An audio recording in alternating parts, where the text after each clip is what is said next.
Good day, everybody, and welcome to a short video on the Persistent Rage Archaeology Relic power.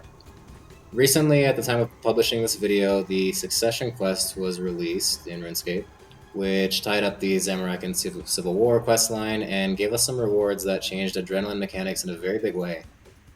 After completion of this quest, the Infernal Puzzle Box becomes tool beltable. You can add it to your tool belt. Additionally, the adrenaline persistence effect of the of the puzzle box, now works everywhere, not just the wilderness like before. This is an awesome feature and is actually identical in function to the Persistent Rage Archaeology Relic, at least the old function of the relic. This relic has had its effect changed significantly as well since it was made redundant, and now it causes you to passively gain adrenaline outside of combat. And this happens at a rate of 5% adrenaline every 1.2 seconds.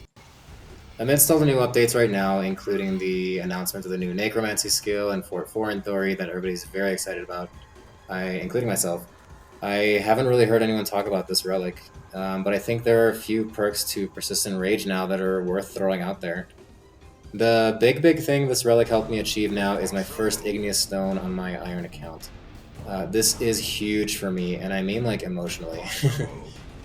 This just happened less than an hour ago or so, and I'm still shaky. A lot of high-level players now are really used to Zuk, and running through the whole challenge is a breeze, even flawlessly in hard mode. But for me, ever since the first Fight Caves came out, way back when, this type of challenge has made me so nervous. I know a lot of players relate. There is a crazy amount of stress and excitement and adrenaline, both in-game and in your very soul, that courses through you with this. Because you spend half an hour or so at least surviving wave after wave of challenge, and then everything rides on simply staying calm, actually, and just not messing up your mouse clicks for the final challenge. Anyway, TzKal Zuk is easily my favorite entity within RuneScape, so I'm just excited. Now, the reason I mention this is because one of the things that makes Zuk Waves so challenging is that there is a lot of adrenaline management involved to do it well, and especially to go all the way through in one run to get an Igneous Stone. Most of this is mid-combat, so the Persistent Rage relic doesn't help in that sense, but it occurred to me that there is a lot of safe spotting and a lot of downtime between combat that you can give yourself here. The most helpful part about Persistent Rage was in the waves after the challenge waves. Actually, I mean right before the challenge waves, so after the Igneous waves. These are the waves where you unleash your absorbed Igneous energy and have about 20 seconds to deal 50,000 damage to Zuk. Now, even my main had trouble with this because I'm just terrible at making money for best in slot gear and all that, so it comes as no surprise that my Iron struggles to do that. It turns out that with my mage survival setup for Zuk Waves, I can deal like exactly 50,000 damage in exactly 20 seconds if, though, and only if I start with a Sunshine.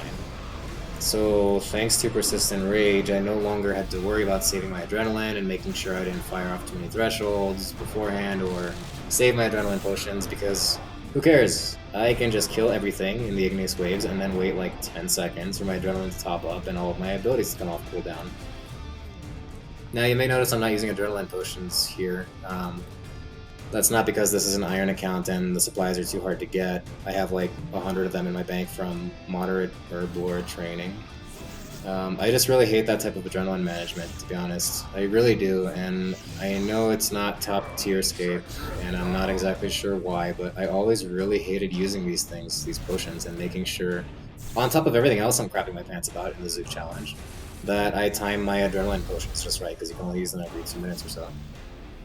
So anyway, it may seem minor, but even like safe spotting to let your adrenaline climb back up if you need to drop a Sunshine or a barricade depending on the situation to give yourself an edge in this type of thing helped out incredibly. In addition to this Zuk's challenge, I've found that for many mid-level boss encounters, this perk is amazing at basically guaranteeing that you lead with an ultimate before each and every boss kill in an instance. Before I get into that more though, I do want to go over the relic cost of setting this up and what you might have to sacrifice to make room for it. I've been grinding Archaeology lately, and I recently just hit level 117 and I finished all the research possible, namely Mystery City. This one requires level 120 because you need the 2 level 120 Orphan artifacts to finish it. So I just potted up with Archaeology potions to dig up a golden dish, and I already had Rock Idols from Archaeology research. Anyway, this is important because completing this mystery gives you an extra 150 Monolith energy, bumping you from 500 to 650, making much more room for relics. This gives me exactly enough room to have Fury of the Small, which you should always have, Persistent Rage, and Conservation of Energy, which saves you 10% adrenaline every time you use an ultimate. Combined with the passive Ring of Vigor perk for a total of 20% adrenaline savings upon using an ultimate, this is a deadly setup in my opinion. Many players in the past preferred to swap out something here for the Darok Relic, and even now probably, but personally I never liked that one. It's universally agreed upon as one of the most DPS enhancing things you can do, but I find it too situational in that in most of my PVMing habits, I guess, my health is almost always full due to effective soul splitting or healing or whatever. Most of my combat time is actually spent slaying more than really dangerous PVMing, and I'm definitely close to max health there at all times, so for me it's a really useless relic. I even have the Forsaken Amulet on my Iron, which is an extremely rare drop from Barrows and required to make the Darok Relic, and I still don't care about it, really. Anyway, if your Archaeology is high enough for this, I really recommend this setup, at least trying it out. If it's lower, you can get away with Fury the Small, Persistent Rage, and one other relic that costs up to 200 Monolith points before you hit your 500 max. Okay, so on to other uses for this relic. The long story short is that in most mid-level boss instances like God Wars Dungeon 2, where you have downtime in between spawns, you are more or less guaranteed to start every kill with max adrenaline, even in the fastest respawn instances if you set that way, which you should. This is not to be underestimated at all, in my opinion. I've made several videos with combat testing and testing kill times with various setups to compare items and etc. And one thing I have found to be more substantial than any potions or prayers or gear is whether or not you start the fight with an ultimate. Namely, Sunshine or Death Swiftness or Berserk.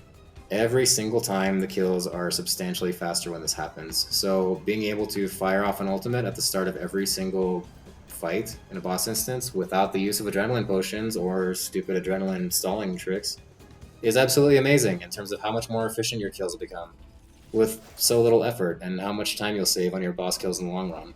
This is even super time saving at lower level bosses. A good example of this is the Glacor with no mechanics. A lot of even high level players AFK this one for Elder Troves or Effigies, a good amount of money and honestly pretty good combat experience raise. Especially for a Glacor Slayer task, it actually really kicks ass.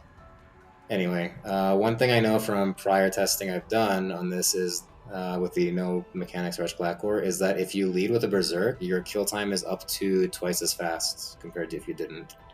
This is because if you have gear higher than tier 80 or like closer to tier 90 or 85, you'll kill it in 20 to 30 seconds. 20 being if you're a casual PVMer that leads with Berserk, and closer to 40 seconds if you're me and you don't.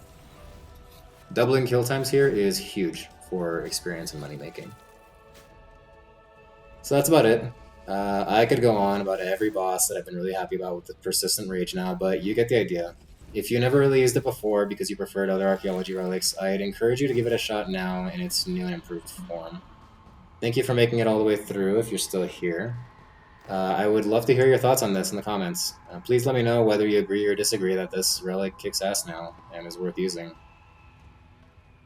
And I'll catch you in the next one.